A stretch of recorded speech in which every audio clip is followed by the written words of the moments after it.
Šiandien jums pagaminsiu troškinį, labai skanų troškinį. Mėsą jūs galėsite pasirinkti tokią, kokią mėgstate. Aš šiandien pasirinkau būtent ančių kulšelių mėsą. Ir pradėkime nuo jos, kad pradžioj įsimkite mėsą. Ir jinai jau yra supjaustyta, tai tiesiog į kaitintą puodą, kuriame yra šlakelis alyvuogių aliejaus. Dedame mėsą ir ją gerai apskrudiname.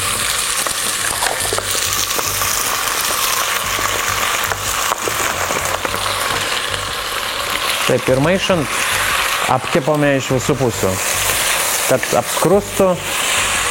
Ir tada įdėsiu 4 skilteles česnako. Jį tiesiog pakankamai stambiai, tik į kelias dalis susmulkinkite. Taip.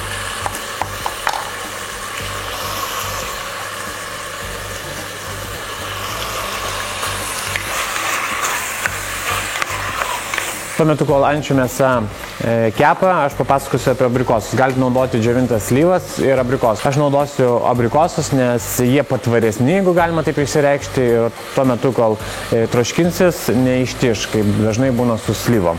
Aišku, slyvas galima dėti prieš pabaigą, bet aš norėčiau, kad abrikosas visą savo skonį atiduotų į ančių kulšeles jau iš karto.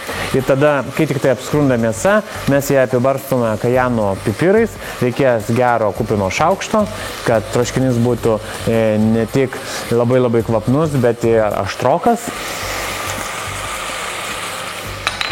Ir įdedame gerą šaukštą sviesto.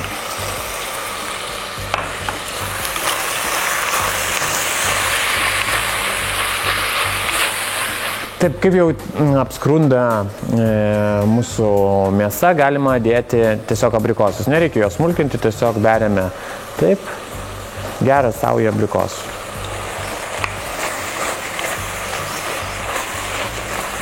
Pilame kažkur tai gerą stiklinę sultinio. Aš naudoju daržovių sultinio.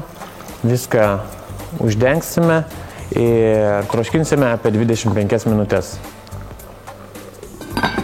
Tuo metu, kol antiena troškinasi, aš paruošiu smidrus. Tai smidrus reikės apatinę jų dalį tiesiog nulaužti ir supjaustyti į 3 dalis, truputį, kad būtų netokie ilgi, kad būtų patogiau įdėti į puodą. Ir smidrus supjaustome į kokias 3, kaip ir sakiau, dalis, truputį strižai, kad puodė atrodytų gražiau.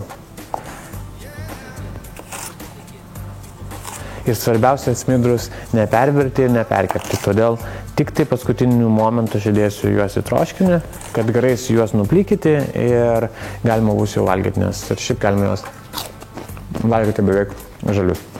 Ir tuo metu paruošime kuskusą, tai kaip tik troškinys jau beveik bus išviręs, mes kuskusą užpilsime karštų vandeniu, įdėsime šaukštelį sviesto, palaikysime 5 minutės ir tokį kuskusą patieksime drauge su šiuo troškiniu.